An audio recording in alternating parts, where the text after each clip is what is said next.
20 to 30 years ago, our high school biology lessons, they were filled with the details of contagious diseases. We had to memorize the names of these diseases, the names of bacteria and virus causing these diseases, the awful symptoms of these diseases, and so on and so forth. In fact, being the carriers of some of these microorganisms, even the mosquitoes received a share of their popularity, and we had to memorize their names also. However, today most of these details have turned irrelevant, and thankfully so.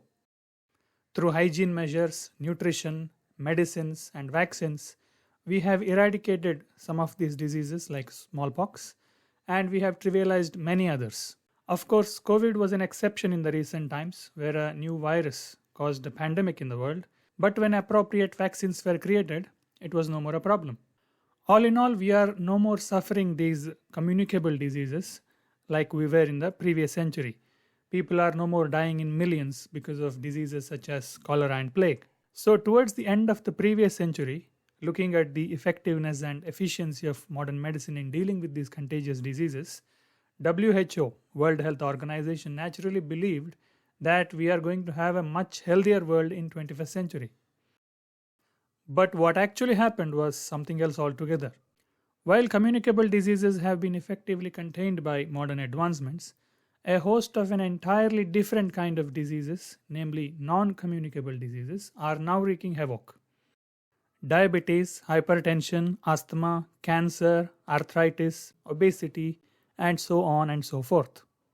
It is not that these diseases did not exist earlier, they did, but their proportions were much smaller, and also people were succumbing to these diseases much later in their lives. But now the situation has changed drastically. Here are some statistics specific to India. As recently as 1990, tuberculosis, a contagious disease, was the top killer in India. But as of 2015, hypertensive heart disease is the top killer. World Economic Forum in 2014 reported that NCDs, non-communicable diseases, are responsible for 60% of all deaths in India. 1 in 4 Indians carry the risk of dying from NCDs before they reach the age of 70. As of 2015, 8.3% of India was diabetic, which is more than 10 crore people. These are some of the statistics from India, but the story is not very different in other parts of the world.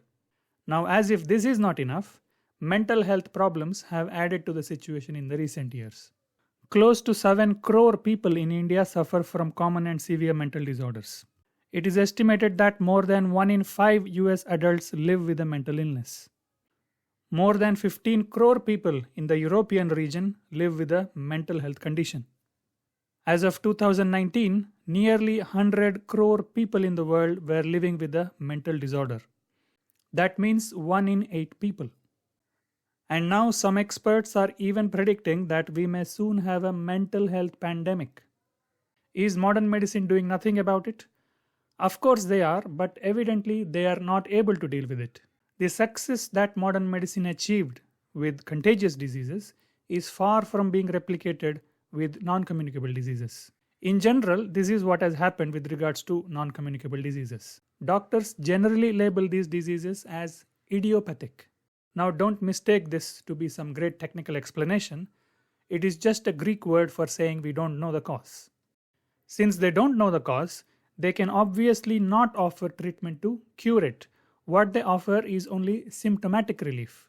As a result of this, it turns into disease management, not health management. For example, once you get on diabetic medication, you will have to consume that medication until you die.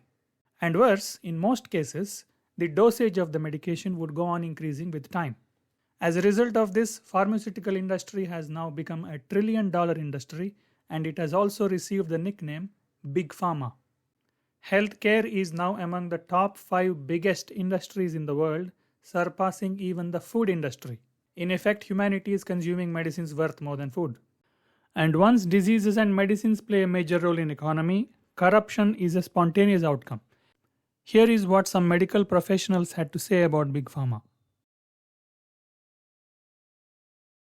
So now the question arises, what are these non-communicable diseases? If there is no microorganism involved in this, then what is causing them? If they are not contagious, if they do not spread from person to person, then why are such huge populations getting it? These questions are important because only if we know the root cause of these diseases can we even hope to do something about them. We will look at what these NCDs are in the next video.